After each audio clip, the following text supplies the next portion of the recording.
Hello दोस्तों, study class 0.2 में आपका स्वागत है। I am Sonu. दोस्तों आज हम बात करेंगे क्लास 12th हिस्ट्री चैप्टर 9 अध्याय 9 है दोस्तों, राजा और विभिन्न वृत्तांत मुगल दरबार लगभग 16वीं और 17वीं सदी के बारे में बात करेंगे दोस्तों। तो मुगल दरबार के बारे में बात करेंगे, है ना। तो पहला है आपका पॉइंट मुगल शासक। मुगल शासक देखते हैं दोस्तों। तो पहला है क्या है, बाबर।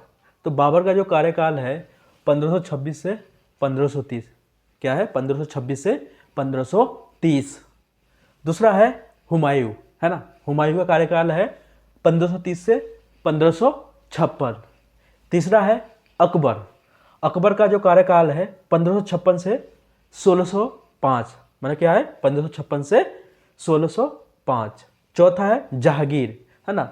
तो जहांगीर को दोस्तों सलीम के नाम से भी, है ना, पुकारा जाता है, या सलीम भी कहते हैं, है ना। तो जहांगीर को क्या बोलते थे, सलीम। इनका कार्यकाल है 1605 से लेकर के 1627। अगला है पांचवा है आपका शाहजहां। शाहजहां का जो कार्यकाल है आपका 1627 से लेकर के 1600 क्या है 57, है ना। तो 1627 से लेकर के 1657। छठा है औरंगजेब। लास्ट क्या है आपका दोस्तों, औरंगजेब। औरंगजेब का जो कार्यकाल है 1658 से लेकर के 1707। तो इतने आपके 6 क्या है मुगल शासक है ना। इनका आपको कार्यकाल आपको समझ में आ गया है दोस्तों। तो देखते हैं कि अगला पॉइंट आपका क्या है। मुगल वंश का संस्थापक बाबर था। तो मुगल वंश का संस्थापक कौन था, है ना। एमसीक्यू में पूछ सकता है दोस्तों कि मुगल वंश का जो संस्थापक है वो कौन था। बाबर था। कौन था, बाबर था। इस वंश के अन्य शासक, अब इस वंश में अन्य शासक भी है ना। तो उसके बाद बाबर के पास कौन है दोस्तों, हुमायूं, है ना।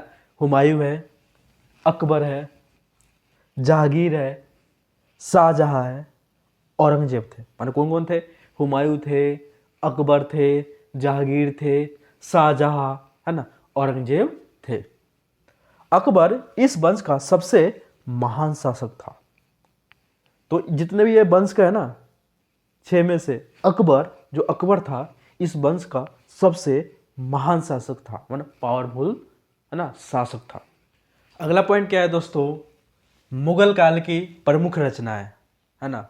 मुगल काल की प्रमुख रचनाएं कौन कौन सी है दोस्तों, वह देखते हैं। तो पहला है बाबरनामा, है ना। तो बाबरनामा की रचना किसने किया दोस्तों, बाबर ने, है ना।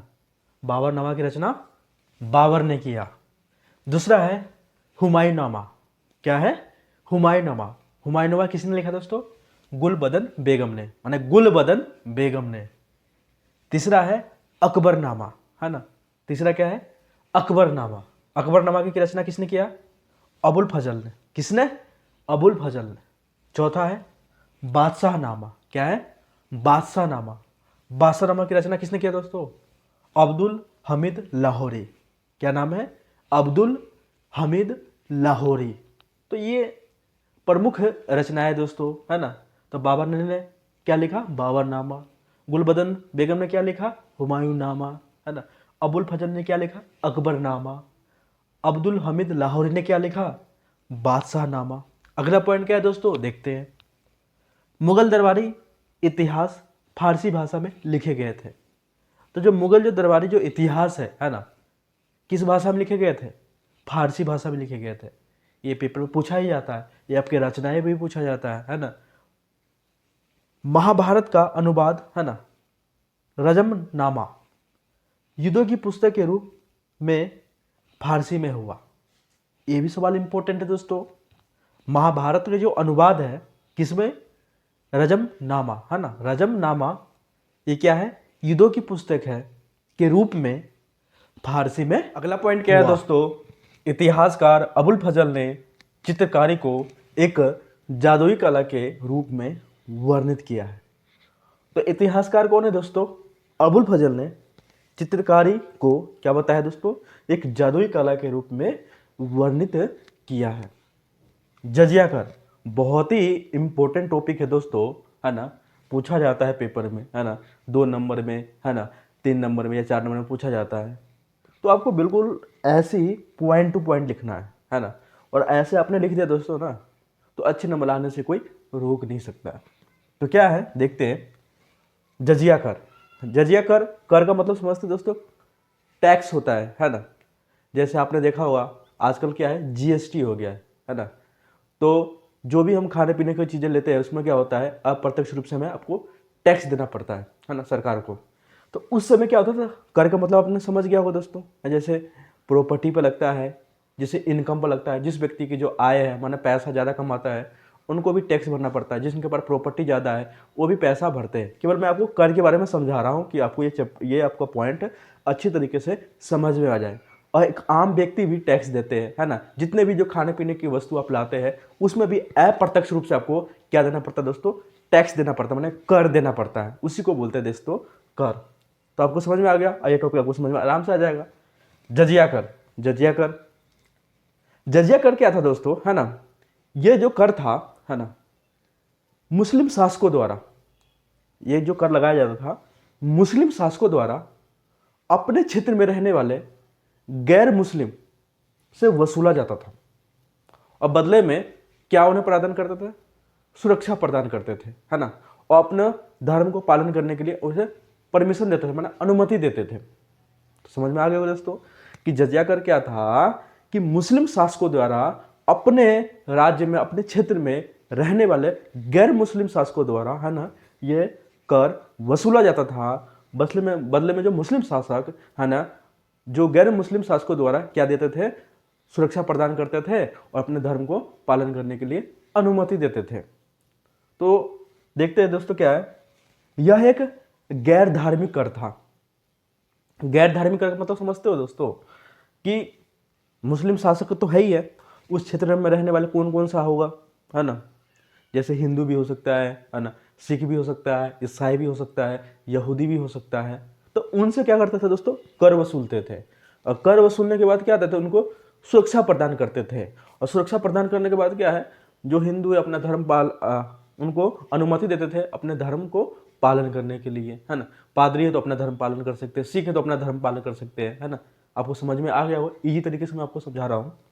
तो यह एक गैर धार्मिक कर था। जजिया कर सर्वप्रथम यहूदियों एवं ईसाइयों से वसूला किया गया था। क्या क्या याद रखो दोस्तों, कि जो जजिया कर है, माने सबसे पहले यहूदी और ईसाइयों से, है ना, वसूल किया गया था। माने इन्हीं दोनों से पहले लिया गया था कर। भारत में जजिया कर सर्वप्रथम, जो भारत में है जजिया कर सर्वप्रथम 712 ईस्वी में मोहम्मद बिन कासिम ने सिंध प्रांत में लगाया। तो भारत में कब लगाया, किसने लगाया, किस सन में लगाया, इस तरीके से सवाल पूछा जाता है दोस्तों। तो भारत में जजिया कर सर्वप्रथम, है ना, 1712 माने कौन सा सन में, 1712 ईस्वी में आया। माने किसने लगाया, मोहम्मद बिन कासिम ने। कौन सा, मोहम्मद बिन कासिम ने, है ना। कहाँ पे, माने किस क्षेत्र में लगाया, सिंध प्रांत पे लगाया। ऐसे पढ़ोगे ना दोस्तों, ये चैप्टर कुछ नहीं है, बहुत आसान से, है ना, आसान तरीके से समझो। इस तरीके से पढ़ोगे ना तो आपको कोई रोक नहीं सकता अच्छे नंबर लाने से। तो आपको समझ में आ गया दोस्तों, यह एक गैर धार्मिक कर था। जजिया कर सर्वप्रथम यहूदियों में ईसाइयों से वसूल किया गया था। भारत में जजिया कर सर्वप्रथम 712 ईस्वी में मोहम्मद बिन कासिम ने सिंध प्रांत में लगाया। अकबर प्रथम शासक था जिसने 1564 में जजिया कर को समाप्त कर दिया गया। तो जजिया कर को किसने समाप्त किया दोस्तों, अकबर ने, प्रथम शासक था। और किस सन में, 1564 में, है ना। किसको समाप्त किया गया था, जजिया कर को समाप्त कर दिया गया। अगला क्या है दोस्तों, तीर्थ यात्रा कर। यह भी पॉइंट आपको इंपॉर्टेंट है। तीर्थ यात्रा कर क्या होता है, यह एक धार्मिक कर था। क्या था, धार्मिक कर था, है ना, जो तीर्थ यात्रियों से वसूला जाता था। अब वर्ड से समझ रहे हैं, तीर्थ, जो तीर्थ पर जो घूमने गए हैं, है ना, उस क्षेत्र में जो आने वाले जो यात्रियों से क्या करते थे दोस्तों, कर वसूलते थे, है ना। जो धर्म के घूमने के लिए, है ना, माने भगवान का तीर्थ यात्रा करने के लिए उस व्यक्तियों से जाते थे, उससे क्या करते थे दोस्तों, कर वसूलते थे। कर को मैंने आपको समझा ही दिया। तो यह एक धार्मिक कर था जो तीर्थ यात्रियों से वसूला जाता था। अकबर 1563 ईस्वी में इस कर को समाप्त कर दिया था। तो किसने समाप्त किया दोस्तों? अकबर ने। कब समाप्त किया? 1563 ईस्वी में। किसको समाप्त किया? तीर्थ यात्रा कर को समाप्त कर दिया दोस्तों। तो दोस्तों, अगर यह वीडियो आपको अच्छा लग रहा है, लाइक, सब्सक्राइब एंड शेयर कीजिएगा। जय हिंद, जय भारत।